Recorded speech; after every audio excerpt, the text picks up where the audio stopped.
আল্লাহ বলে আমি প্রথম, আমি শেষ, আমি প্রকাশ্য, আমি গোপন, সূচনাহীন অতীত থেকে আমি আল্লাহ আছি, শেষহীন সীমাহীন ভবিষ্যৎ পর্যন্ত আমি আল্লাহ থাকবো। চিল্লা এখন ঠিক কিনা? ওনার কোনো লয় নাই, ওনার কোনো ক্ষয় নাই, উনি অব্যয়, উনি অক্ষয়, উনি সদা জাগ্রত, সদা সজাগ, ওনার কোনো ঘুম নাই, ওনার কোনো তন্দ্রা নাই। সুবহানাল্লাহ পড়েন। লা তাখুযুহু সিনাতু ওয়ালা নাওম, never sleep or slumber overtakes him. আল্লাহর ঘুমে তো ধরেই না, ঘুমের আগে যে তন্দ্রা ধরে ওইটাও ধরে না। সাইয়েদনা মূসা আলাইহিস সালাম আল্লাহকে জিজ্ঞেস করলেন, ইয়া রাব্বি আয়াগলিবুকান নাওমু, আল্লাহ আপনার কি ঘুমে ধরে না? সুবহানাল্লাহ পড়েন। আয়াগলিবুকান নাওমু, আপনার কি ঘুমে ধরে না? আপনার উপর কি ঘুম বিজয় লাভ করে না? আমি তো সারাদিন কাজ করার পরে আমার ঘুমে ধরে। আমি সারাদিন রাখালগিরির কাজ করি, ছাগল চড়াই। পৃথিবীর সব নবীরা ছাগল চড়াতেন। মা মিন নাবিয়্যিন ইল্লা রাআল গানাম, পৃথিবীতে এমন কোন নবী নাই যেই নবী মেষ চড়ায় নাই, বকরি চড়ায় নাই। সুবহানাল্লাহ পড়েন। সাহাবারা বললেন, ইয়া রাসূলুল্লাহ আপনিও মেষ চড়িয়েছেন? বিষ্ণু বললেন, হ্যাঁ আমিও মেষ চড়িয়েছি। আমি তো অল্প কিছু টাকার বিনিময়ে মক্কাতে ছাগলগুলো চড়ায় দিতাম। সুবহানাল্লাহ পড়েন। তো মুসা আলাইহিস সালাম বললেন, আল্লাহ আয়াগলিবুকান নাওম, আল্লাহ আপনার কি ঘুমে ধরে না? আল্লাহ বললেন, কোনো কথা বলা যাবে না, দুইটা গ্লাসের ভেতরে পানি নাও, আর পানি ভর্তি গ্লাস নিয়ে তুর পাহাড়ের উপরে দাঁড়াও। সাইয়েদনা মুসা আলাইহিস সালাম দাঁড়ালেন। আল্লাহরে আবার জিজ্ঞেস করলেন, আল্লাহ আমি জিজ্ঞেস করলাম কি আর আপনি করতে বললেন কি? আল্লাহ বললেন, কথা বলো না, যা বলেছি তাই করো। আল্লাহর সাথে বেশি কথা চলে না, তিনি সব রাজার বড় রাজা, মহারাজা। চিল্লা এখন ঠিক কিনা? তো মুসা আলাইহিস সালাম কিছু বলতে পারে না, পানি নিয়ে দাঁড়িয়ে রইলেন। মুসা আলাইহিস সালামকে আল্লাহ বললেন, তুমি দাঁড়িয়ে থাকো। আর ঘুম রে বললেন, ঘুম তুই মুসারে ধর। ঘুম যে এবার সাইয়েদনা মুসা আলাইহিস সালামকে ধরেছে, উনি ঘুমের ধাক্কায় আর থাকতে পারেন, একবার ডানে যায় আরেকবার বায়ে যায়। ঘুমের ধাক্কায় হঠাৎ করে কাত হয়ে পড়ে যায়, আর গ্লাসগুলো মাটিতে পড়ে খান খান হয়ে ভেঙে যায়। আল্লাহ ডেকে বললেন, মুসা বেশি কিছু হেফাজতের তো দায়িত্ব দেয় নাই, শুধু দুইটা গ্লাস হেফাজতের দায়িত্ব দিয়েছে। ঘুমের কারণে এগুলোর হেফাজত করতে পারো নাই, ভেঙে খান খান হয়ে গিয়েছে। আমি যদি তোমাদের মতো ঘুমিয়ে যেতাম তাহলে পৃথিবীর সাথে সূর্য লেগে, সূর্যের সাথে চন্দ্র লেগে গোটা মহাবিশ্বটা এভাবে গ্লাসের টুকরার মতো খান খান হয়ে যেত রে মুসা। এজন্য লা তাখুযুহু সিনাতু ওয়ালা নাওম, আমার ঘুমেও ধরে না, ঘুমের আগে যে তন্দ্রা আসে ওইটাও ধরে না। Never sleep or slumber overtakes him, আল্লাহর ঘুমও নাই, তন্দ্রাও নাই। সুবহানাল্লাহ পড়েন। এজন্য ওই আল্লাহর জিকির বেশি বেশি করার দরকার আছে না নাই? বিষ্ণু বললেন, আফদালু যিকরি লা ইলাহা। তো এমন আল্লাহর ইবাদত আমরা করি যার ঘুম নাই, যার তন্দ্রা নাই। সুবহানাল্লাহ পড়েন। যার শক্তির সামনে কোনো শক্তি নাই, তিনি যা ইচ্ছা তাই করতে পারেন, ঠিক কি না? ফাআলুল লিমা ইউরিদ, তিনি পাহাড়কে দরিয়া করতে পারেন, দরিয়াকে পাহাড় করতে পারেন, ধনীরে গরিব করতে পারেন, গরিবরে ধনী করতে পারেন, সম্মানিতরে অপমানিত করতে পারেন, অপমানিতরে সম্মানিত করতে পারেন। চিল্লায় বলেন, তিনি কে? তিনি ফাআলুল লিমা ইউরিদ, যা মনে চায় তাই করতে পারেন। ইন্না বাতশা রাব্বিকা লাশাদীদ, আল্লাহ বলেন আমার পাকড়াও, আমার শাস্তি, আমার পানিশমেন্ট বড় ডেঞ্জারাস, কড়া। আমি আল্লাহ সব সময় ধরি না, ধরলে ছাড়ি না। ধরে ধরে ধরে না, ধরলে আল্লাহ, খেয়াল রাখবেন, আল্লাহ ছাড় দেয় কিন্তু ছেড়ে দেয় না। এটা আমাদের জন্য রিমাইন্ডার। আমরা প্রায় অন্যায় অপরাধ প্রবণতার সাথে এতটাই জড়িয়ে পড়ি, আমরা ভাবি আল্লাহ হয়তো পানিশমেন্ট দিবে না, কিন্তু আল্লাহ ছাড় দিচ্ছে, আল্লাহ ছেড়ে দিবেন না। চিল্লা এখন ঠিক কিনা? ফেরাউনরে আল্লাহ ছাড় দিয়েছে, ছেড়ে দেয় নাই। নমরুদরে ছাড় দিয়েছে, ছেড়ে দেয় নাই। এখনো দেখা যাচ্ছে আল্লাহ অনেককে ছাড় দেয়, কিন্তু আল্লাহ ছেড়ে দেয় না। এজন্য সবসময় ইবাদত করতে হবে একজনের, তিনি কে? প্রশংসা করতে হবে একজনের, তিনি কে? জিকির করতে হবে একজনের, তিনি কে? বিশ্বনবী বলতেন, লা ইয়াজালু লিসানুকা রাতবান মিন যিকরিল্লাহ, তোমার জিহ্বাটা যেন সবসময় আল্লাহর জিকিরে, আল্লাহর স্মরণে ভিজে থাকে। আবার বিশ্বনবী বলতেন, হাব্বুল কালাম ইলাল্লাহি আরবা, আল্লাহর কাছে সবচাইতে প্রিয় কথা চারটি। কয়টি? সবাই বলেন কয়টি? এক হচ্ছে সুবহানাল্লাহ, দুই হচ্ছে আলহামদুলিল্লাহ, তিন হচ্ছে লা ইলাহা ইল্লাল্লাহ, চার হচ্ছে আল্লাহু আকবার। প্রথমটা কি? দ্বিতীয়টা? তৃতীয়টা? চার নাম্বারটা? আবার আওয়াজ করে সবাই পড়েন। প্রথমটা কি? দ্বিতীয়টা? তৃতীয়টা? চতুর্থটা? আহাব্বুল কালাম ইলাল্লাহি আরবা, আল্লাহর কাছে সবচেয়ে প্রিয় কথা এই চারটা, সবচেয়ে প্রিয় কথা। আর এই প্রতিটা কথার ভেতরে আল্লাহর নাম আছে না নাই? দেখেন, সুবহানাল্লাহ আল্লাহ আছে, আলহামদুলিল্লাহ, লা ইলাহা ইল্লাল্লাহ, আল্লাহু আকবার, আছে না নাই? তার মানে জিকির করতে হলে ওই জিকিরের মধ্যে নাম থাকতে হবে কার? আল্লাহর নাম ছাড়া এদেশে অনেক জিকির আছে না নাই? লাফালাফি করে হুই হাই হুই হাই, হ্যাঁ, পেকুয়াতে আলহামদুলিল্লাহ, এগুলো বোধহয় নাই, কম। হ্যাঁ, জিকির হতে হবে তাদাররুআ ওয়া খুফিয়া, গোপনে, দুনাল জাহরি বিল কওল, চিৎকার চেঁচামেচি করে নয়। এদেশে অনেকে জিকিরও করে আবার বাসার আগায় উঠে যায়, আছে না নাই? আবার জিকির করতে করতে লাফাতে লাফাতে যিনি জিকির করে ওনার কাঁধের উপরে ওঠে, দেখছেন আপনারা? আমি এখন জিকির করাচ্ছি, তাসবিহ পড়াচ্ছি, আপনারা যদি লাফ দিয়ে আমার কাঁধে ওঠেন, আমি যাবো কই? আল্লাহ রাসূল সাল্লাল্লাহু আলাইহি ওয়াসাল্লাম সাহাবাদেরকে নিয়ে তাসবিহ পড়ছেন, জিকির করছেন, কোন সাহাবারা লাফাতে লাফাতে খেজুর গাছের আগায়, এরকম পাওয়া যায়? অথবা সাহাবারা আবেগের চোটে লাফাতে লাফাতে আল্লাহ রাসূলের কাঁধের উপর, এরকম হয়েছে কোনোদিন? তাহলে এইরকম সিস্টেমে হুই হাই করে লাফালাফি করে কোন ধরনের জিকির করা যাবে? জিকির করতে হবে হাতের কড়ায়, গুনে গুনে, ভদ্রভাবে। আব্দুল্লাহ ইবনে আমর ইবনে আস তিনি বর্ণনা করেন, রাআইতু রাসূলুল্লাহ সাল্লাল্লাহু আলাইহি ওয়াসাল্লাম ইয়াকিদু তাসবিহা বিয়ামিনি, আমি আল্লাহ রাসূলকে ডান হাতের গিড়ায় এভাবে আস্তে আস্তে তাসবিহ পড়তে দেখেছি। কোন হাতের গিড়ায়? নাকি বাম হাত? আমরা কোন পন্থী? সব নবীরা কোন পন্থী ছিল? জান্নাতে ঢুকবে কোন পন্থীরা? এজন্য ডানপন্থী হতে রাজি আছেন তো সবাই? ডান হাতের গিড়ায় তাসবিহ পড়বেন, রাজি আছেন? এইভাবে ডান হাতটা উঁচু করেন, এই আঙ্গুলটা এই এখানে ধরেন, ধরে এইভাবে পড়বেন, সুবহানাল্লাহ সুবহানাল্লাহ সুবহানাল্লাহ। এই আঙ্গুলের গিরা কিয়ামতের দিন আপনার পক্ষে সাক্ষী দিবে। আমরা যেন বেশি বেশি আল্লাহর জিকির করতে পারি, আল্লাহ তৌফিক দাও। আমরা যেন আল্লাহর শুকরিয়া বেশি বেশি করতে পারি, আল্লাহ তৌফিক দাও। বিশ্বনবী দোয়া করতেন, আল্লাহুম্মা জাআলনি সাবুরা ওয়া জাআলনি শাকুরা ওয়া জাআলনি ফি আইনি সাগীরা ওয়া ফি আ'য়ুনিন নাসি কাবীরা। হে আল্লাহ, আপনি আমারে ধৈর্যশীল বান্দা বানান, আল্লাহ আপনি আমারে শুকরগুজার বানান, আল্লাহ আমার চোখে আপনি আমারে ছোট বানান, মানুষের চোখে আপনি আমারে বড় বানান। আমিন পড়েন। আমরা শুকরগুজার হতে চাই না, আমরা অভিযোগ করে বেশি, কমপ্লেইন, এইটা আল্লাহ আমারে দিল না, ওইটা দিল না, এরকম অভিযোগ আছে না নাই? যে অবস্থানে আছে এটাতে খুশি না।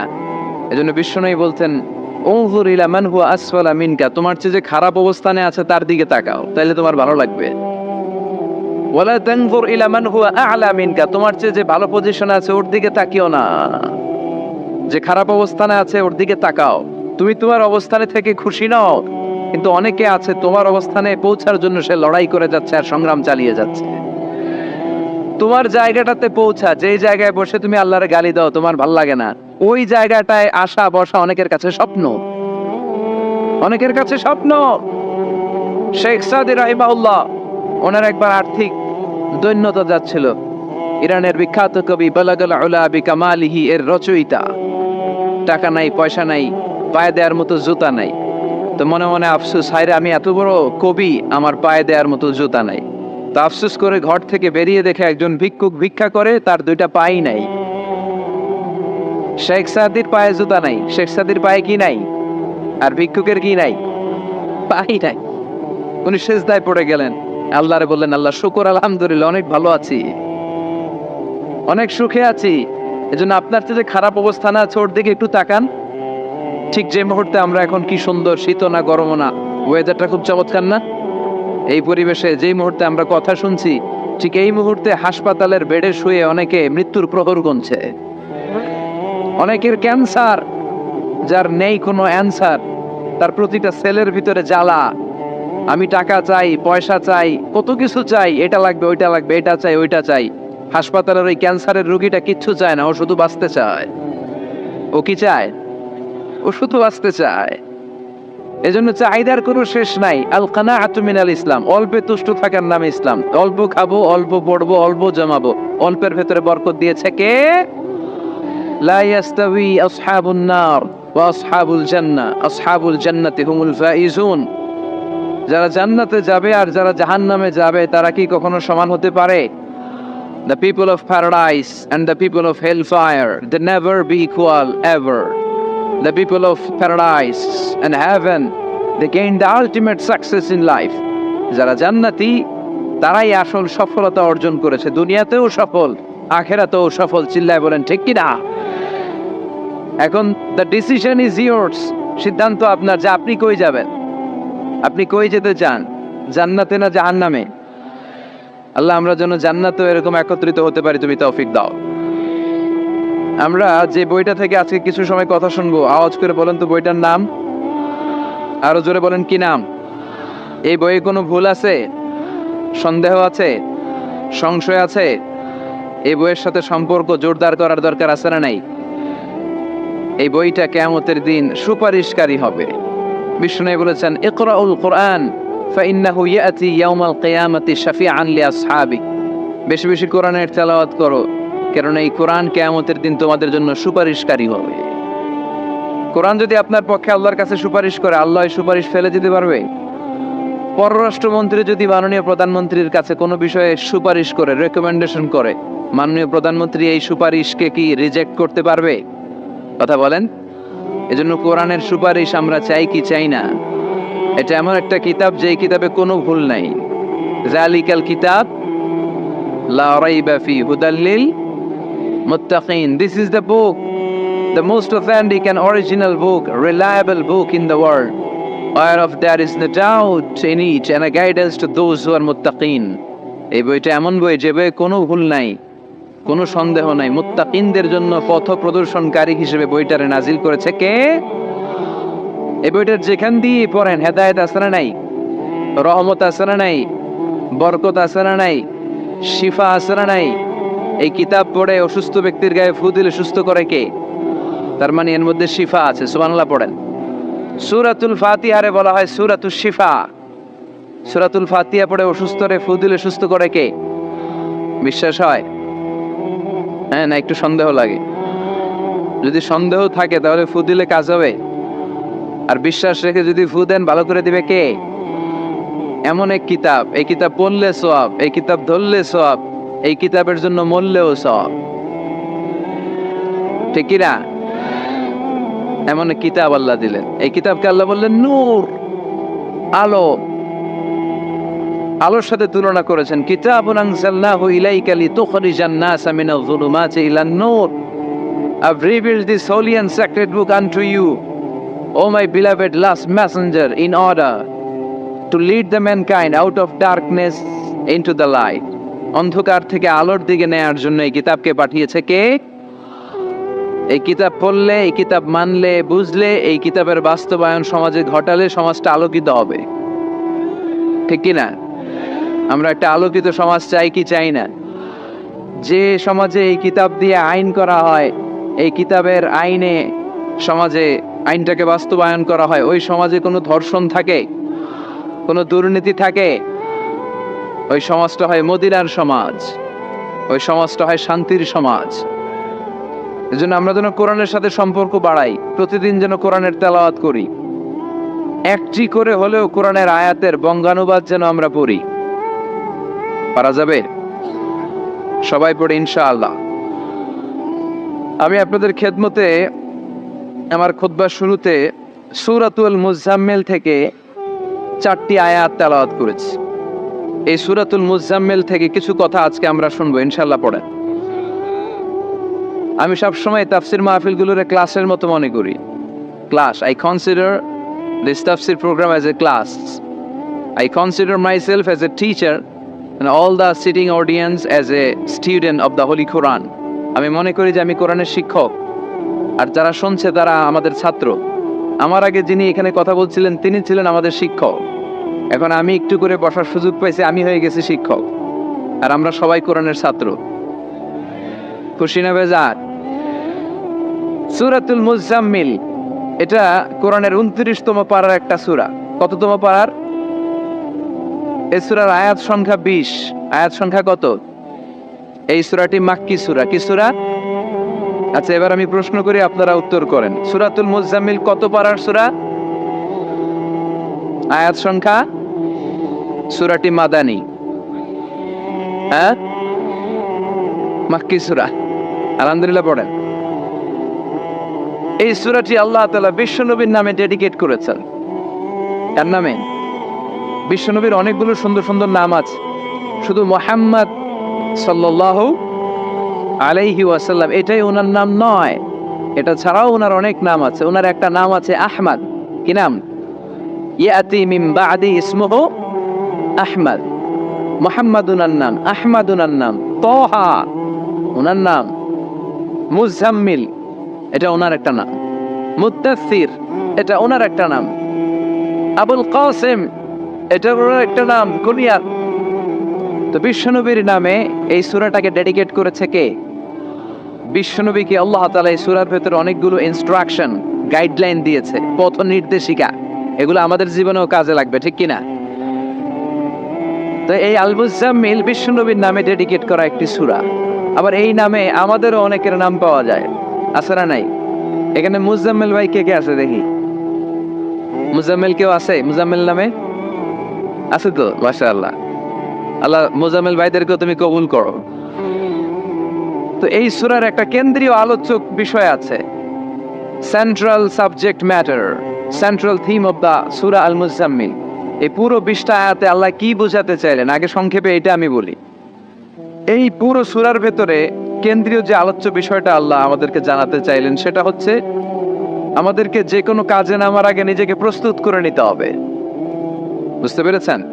You have to take huge preparation for a successful mission. আপনি যদি কোনো মিশনে নামতে চান, আপনাকে you have to take preparation, you have to be prepare. নিজেকে প্রস্তুত করে নিতে হবে। বিশ্বনবীকে আল্লাহ তাআলা বড় একটা মিশনে নামাবেন, নবুয়তের মিশন, দাওয়াতি কাজের মিশন, আল্লাহর জমিনে আল্লাহর দ্বীনকে বাস্তবায়নের মিশন, পৃথিবীর বুকে কালিমার পতাকা গেড়ে দেওয়ার মিশন। চিল্লা এখন ঠিক কিনা? এত বড় মিশন যে নবী পালন করবে, ওই নবীর প্রিপারেশনের দরকার আছে না নাই? তাহলে এই পুরো সূরার মূল কথা হচ্ছে প্রিপারেশন ফর এ মিশন, মিশনের জন্য প্রস্তুতি গ্রহণ করা। Good preparation is a prerequisite for a successful mission. আপনি যদি একটা মিশনে সফল হতে চান, আপনাকে প্রস্তুতি নিতে হবে। কে নিতে হবে? সবাই বলেন, প্রিপারেশন নিতে হবে। প্রিপারেশন যদি ভালো হয়, কাজের ফলাফল। প্রিপারেশন যদি খারাপ, ফলাফল। পরীক্ষার আগে যদি প্রিপারেশন ভালো হয়, গোল্ডেন এ প্লাসের সম্ভাবনা আছে না নাই? ইলেকশনের আগে যদি ভালো প্রস্তুতি নেয়, জয়লাভ করার সম্ভাবনা আছে না নাই? সব কাজে প্রিপারেশন লাগে। এই যে আমরা প্রতিদিন সালাত পড়ি, নামাজ আদায় করি, প্রস্তুতি লাগে না? কি প্রস্তুতি লাগে? ওযু করা লাগে, ঠিক কি না? ইয়া আইয়ুহাল্লাযীনা আমানু ইযা কুমতুম ইলাস সালাতি ফাগসিলু ওয়ুজুহাকুম ওয়া আইদিয়াকুম ইলাল মারাফিক ওয়ামসাহু বিরুউসিকুম ওয়া আরজুলাকুম ইলাল কা'বাইন। সুবহানাল্লাহ পড়েন। আল্লাহ ডেকে বললেন, গোলাম যখন নামাজে যাবা, নামাজের প্রস্তুতি নাও। কথাটা কার? আগে চেহারা ধৌত করো, হাত দুইটা কনুই পর্যন্ত ধৌত করো, তারপরে মাথা মাসে করো, তারপর পা ধৌত করো, তারপরে সালাত কায়েম করতে যাও। তার মানে সালাত ইকামাতুস সালাহ, সালাত প্রতিষ্ঠার আগে আপনাকে প্রস্তুতি নিতে হবে। নামাজে যাওয়ার আগে ওযু করা লাগবে, ঠিক কিনা? আবার জুমার নামাজে আপনি যাবেন, এই জুমার দাও, সপ্তাহ জুড়ে তুমি বরকতে দাও, জুমার দিনেতে গুনাহ ছড়াও, রজব শাবানে বরকতে দাও, রমজান মাসে গুনাহ ছড়াও। চিল্লায় পড়েন আমিন। রমজান আসার 2 মাস আগে বিশ্বনবী রজব মাস থেকে রমজানের প্রস্তুতি নিতেন। আল্লাহু আকবার। আর পড়ছেন আল্লাহুম্মা বারিক লানা ফি রজব ওয়া শাবান। ও আল্লাহ, রজব আর শাবান মাসে আপনি বরকত দেন। ওয়া বাল্লিগনা রমাদান, রমজান মাসে পৌঁছে দেন। এখন যে মাসটা চলতেছে এটা কি মাস? হ্যাঁ, তাহলে রমজানের প্রস্তুতি নেওয়ার দরকার আছে না নাই? রমজানের 2 মাস আগ থেকে উনি প্রস্তুতি নিতেন। এরপরে ঈদ আসার আগে রমজানের প্রস্তুতি আছে না নাই? ও মন রমজানের ওই রোজার শেষে এলো খুশির ঈদ, তুই আপনাকে আজ বিলিয়ে দে শোন আসমানি তাকি, তোর সোনা দানা বালা খানা সব রাহে লিল্লাহ, দে যাকাতে মুর্দা মুসলিমের আজ ভাঙাইতে নি। পড়েন রমজানের ওই রোজার শেষে এলো খুশির ঈদ, তুই পড়বি ঈদের নামাজ রে মন সেই ঈদগাহে, যে ময়দানে সব গাজী মুসলিম হয়েছে শহীদ। রমজানের ওই রোজার শেষে এলো খুশির ঈদ। আলহামদুলিল্লাহ পড়েন। তার মানে নামাজের আগে প্রস্তুতি লাগে, রোজার আগে প্রস্তুতি লাগে, ঈদের আগেও প্রস্তুতি লাগে। এরপরে হজ যদি পালন করতে চান তারও প্রস্তুতির দরকার আছে না নেই? একজন হজ করবে, প্রস্তুতি লাগবে না? কি প্রস্তুতি লাগবে? হ্যাঁ, পাসপোর্ট লাগবে, হজের ভিসা লাগবে, তারপরে রেজিস্ট্রেশন করা লাগবে, আশকোনার হাজি ক্যাম্পে প্রশিক্ষণ নেওয়া লাগবে, রিয়াল কিনা লাগবে, ইজার কিনা লাগবে, রিদা কিনা লাগবে, বেল্ট কিনা লাগবে, হজের নিয়ম কানুন জানা লাগবে, ঠিক কিনা? দেখেন, নামাজের আগে প্রস্তুতি লাগে, রোজার আগে প্রস্তুতি লাগে, হজের আগে প্রস্তুতি লাগে, কিন্তু যাকাতের আগে লাগে না। হ্যাঁ, যাকাতের জন্য 1 বছর আগ থেকে প্রস্তুতি নেওয়া লাগে। আপনি কবে নিসাব পরিমাণ সম্পদের মালিক হলেন ডায়েরিতে নোট রাখার দরকার আছে না নাই? তার মানে নামাজের আগে প্রস্তুতি, রোজার আগে প্রস্তুতি, যাকাতের আগে প্রস্তুতি, হজের আগে প্রস্তুতি। এই সূরার মধ্য দিয়ে রব্বুল আলামিন বিশ্বনবীরে বুঝাতে চাইলেন, ও নবী, বিশাল একটা মিশনে আপনি নামবেন, বিশাল একটা যুদ্ধে আপনি নামবেন, কালেমার বাণীকে দুনিয়ার বুকে প্রচার করার গুরু দায়িত্ব নিয়ে নামবেন। এত বড় দায়িত্ব পালনের আগে আপনার প্রস্তুতি নেওয়ার দরকার আছে না নাই? বিশ্বনবীকে প্রস্তুতি নিতে বললেন। তার মানে এই সূরার কেন্দ্রীয় আলোচ্য বিষয় হচ্ছে you have to take a very good preparation for a mission. আপনি কোনো কাজে সফল করতে হলে আপনাকে প্রস্তুতি নিতে হবে, ভালো প্রস্তুতি ছাড়া সফল হওয়া যাবে। আবার যুদ্ধের ময়দানেও যখন আমরা যাই, বিশ্বনবী যেতেন, প্রস্তুতি ছিল কি ছিল না? আল্লাহ বললেন, ওয়া আ'ইদ্দু লাহুম মাসতাতা'তুম মিন কুওয়া ওয়া মির রিবাতিল খাইল তুরহিবুনা বিহি আদুওয়াল্লাহি ওয়া আদুওয়াকুম। আল্লাহ ডেকে বলেন, গোলাম, যুদ্ধের ময়দানে যাওয়ার আগে ভালো করে নিজেদেরকে প্রস্তুত করে নাও। ওয়া আ'ইদ্দু লাহুম মাসতাতা'তুম মিন কুওয়া, তোমাদের শক্তি সামর্থ্য যা আছে সব প্রস্তুত করে রাখো। সবকিছু প্রস্তুত থাকবে মুসলমানদের, মুসলমান থাকবে সদা জাগ্রত, সদা প্রস্তুত। চিল্লায় বলেন ঠিক কি না? প্রস্তুত থাকতে হবে যুদ্ধের জন্য। আমরা যে যোদ্ধা আমরা ভুলেই গেছি, আমরা যে যোদ্ধা জাতি, আমাদের রক্তে যে যুদ্ধের ঘ্রাণ, এটা আমরা ভুলেই গেছি। আল্লাহ বললেন, ওয়া আ'ইদ্দু লাহুম মাসতাতা'তুম মিন কুওয়া, শক্তি আর রসদ জোগাড় করে রাখো। তুরহিবুনা বিহি আদুওয়াল্লাহি ওয়া আদুওয়াকুম, এই শক্তি আর সম্ভাবনা দিয়ে আল্লাহর দুশমনদেরকে তোমরা ভয় দেখাবা। মির রিবাতিল খাইল, ঘোড়সওয়ার গুলোকে প্রস্তুত করে রাখো। বর্তমানে তো ঘোড়া টোড়া নাই, এখন প্রস্তুত করে রাখতে হবে অ্যাটম বোমা, ঠিক কিনা? এখন রাখতে হবে AK-47, rocket launcher, drone, missile, ballistic ক্ষেপণাস্ত্র, রণতরী, যুদ্ধ জাহাজ, ঠিক কিনা? গোটা বিশ্বের মুসলমানদের একটা সেন্ট্রাল মিলিটারি দরকার। 50টারও বেশি মুসলিম দেশ, আমাদের সেন্ট্রাল কোনো লিডারশিপ নাই, আমাদের কেন্দ্রীয় কোনো মিলিটারি নাই। যদি আমাদের একটা মিলিটারি থাকতো, সিরিয়াতে আক্রমণ হয়েছে আমাদের বিরুদ্ধে, আমাদের মুসলিম মিলিটারি সেখানে প্রতিরোধ গড়ে তুলতো। চিল্লা এখন ঠিক কিনা? আরাকানে আক্রমণ হয়েছে, মুসলিম মিলিটারি প্রতিরোধ গড়ে তুলবে। ফিলিস্তিনে আক্রমণ হয়েছে, আমাদের মুসলিম মিলিটারি প্রতিরোধ গড়ে তুলবে। কিন্তু আমাদেরকে নেতৃত্ব দেওয়ার মতো কেউ নাই, আমাদের শক্তি সম্ভাবনাকে জোগাড় করে রাখার মতো কেউ নাই। এক রিসেপ তাইয়িপ এরদোগান গোটা বিশ্বের যেখানে মুসলমানরা নির্যাতিত ওখানে ছুটে যায়। সে একা কি করবে? এরকম 10টা এরদোগান যদি আমাদের হাতে থাকতো, মুসলমানদের দিকে চোখ রাঙিয়ে কথা বলার সাহস কারো ছিল না। চিল্লা এখন ঠিক কিনা?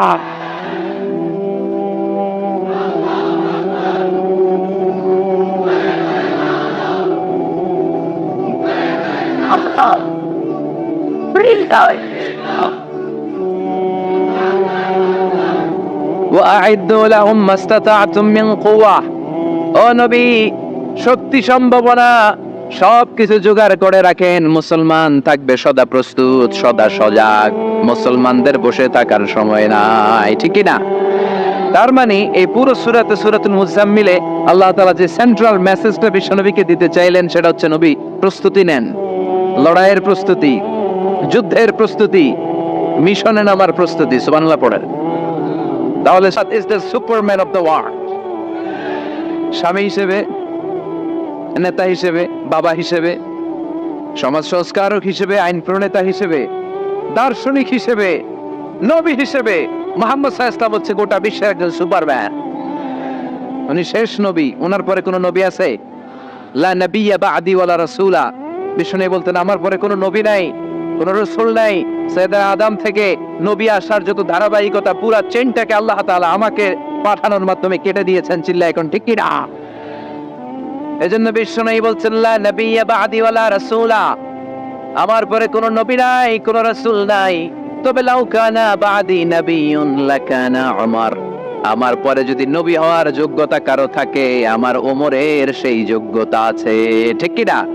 প্রভু তুমি বলেছো রাসূল দেবে না, বলনি দেবে না ওমর, বলনি দেবে না হামজা তারিক, খালিদ বিজয়ী সমর। প্রভু তুমি বলেছো রাসূল দেবে না, বলনি দেবে না ওমর, বলনি দেবে না হামজা তারিক, খালিদ বিজয়ী সমর। প্রভু তুমি বলেছো রাসূল দেবে না। আলহামদুলিল্লাহ পড়েন। শেষ নবী, শেষ রাসূল, তারপরে কোনো রাসূল নাই। ওনার জীবনটা এমন জীবন, নবুয়তের পরের জীবন যেমনি আমাদের জন্য আদর্শ, নবুয়তের আগের জীবনটাও আদর্শ করে দিয়েছে কে? এই 40 বছরে উনি নবী হয়েছেন, তার আগে উনি ছিলেন শ্রেষ্ঠ মানুষ, as-সাদিক আল-আমিন। জীবনে মিথ্যা বলছে। ওনার ঘোর শত্রুরাও বাড়ি থেকে অনেক দূরে কোথাও বেড়াতে গেলে ওনার বাসায় ডিপোজিট করে যাইত, ওনার বাসায় আমানত রেখে যাইতো। সুবহানাল্লাহ পড়েন। পার্টি করে আবু জাহেলের পার্টি। পার্টি কোন পার্টি? বিশ্বনবী বলতেন আবু জাহেলের পার্টি করে ওর কাছে ডিপোজিট রাখো। ওরা বলতো না, আবু জাহেলের দল করি কিন্তু ওর কাছে আমানত রাখা যাবে না। ওর কাছে যদি টাকার প্যাকেট রেখে যায় তাহলে আমার টাকাও শেষ, টাকার প্যাকেটও শেষ। কথা বলেন। আমানতদারিতা নাই। আমানতদারিতা ছিল বিশ্বনবীর মাঝে। ওনার জীবনী নিয়ে যদি কথা বলতে কেউ শুরু করে, কোনো কুল কিনারা খুঁজে পায় না। বিয়ন্ডলেস, বাউন্ডলেস, বটমলেস, এটা তলাবিহীন সাগর। বিশ্বনবীর জীবনীটা একটা সাগর, কিন্তু এই সাগরের কি নাই? কথা বলেন। কোনো তলা নাই।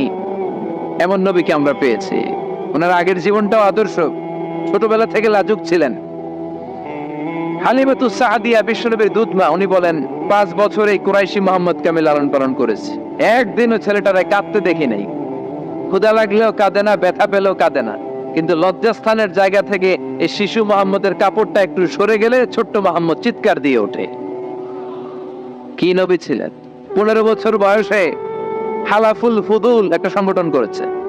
হালাফুল ফুদুল, যেটাকে বাংলা আমরা বলি হিলফুল ফুজুল, আসলে শব্দটা হালাফুল ফুদুল। হালাফ মানে শপথ, টু টেক এন ওথ, শপথ নেয়া। ফুদুল হচ্ছে ভালো কাজের উপর।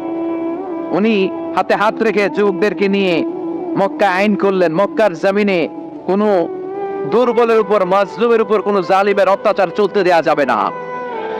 মক্কার বুকে কোনো টেন্ডারবাজি চলবে না, চাঁদাবাজি চলবে না, ধর্ষণ চলবে না, ছিনতাই আর রাহাজানি চলবে না। চিল্লায় এখন ঠিক কি না? 15 বছর বয়সে পুরো মক্কা শহর কাঁপায় দিয়েছে। উনি তো ওই নবী, সবসময় ছিলেন অন্যায়ের বিরুদ্ধে কঠোর। ওনার ইমানটা এমন ছিল, প্রয়োজনে জ্বলে উঠতো। চিৎকার করে বলেন ঠিক কিনা? যে ইমানে প্রয়োজনে জ্বলে ওঠে না, যে ইমান সত্য ন্যায়ের কথা বলে না, যে ইমান প্রয়োজনে জ্বলে ওঠে না, যে ইমান সত্য ন্যায়ের কথা বলে না, যে ইমান বাস্তবে নাই, যে ইমান অন্তরে নাই, মুখে শুধু ফাঁকা বলি, কি করে তারে বলো ইমানে বলি, কি করে তারে বলো ইমানে বলি, কি করে তারে বলো ইমানে বলি, ঠিক কি না? ওনার ইমানটা ছিল এমন ইমান, প্রয়োজনে জ্বলে উঠতো ইমানের তেজে। উনি ছিলেন ওই নবী, 40 বছরের আগের জীবনে যেমন পরের জীবনে তেমন। সুবহানাল্লাহ পড়েন। তো বিশ্বনবী 40 বছর বয়সে ওহী পেলেন। ওনার ওহীর সূচনাটা ছিল আর রুইয়া সালেহা, সত্য স্বপ্ন। বুখারীর প্রথম বাবটা হচ্ছে বাব কাইফা কানা বাদউল ওয়াহী ইলা রাসূলিল্লাহ, আল্লাহ রাসূলের কাছে ওহীর সূত্রপাতটা কেমন হয়েছে শুনবেন। সর্বপ্রথম ছিল স্বপ্ন। উনি রাতে সুন্দর সুন্দর স্বপ্ন দেখতেন। আমরা স্বপ্ন দেখি না? কি স্বপ্ন দেখেন?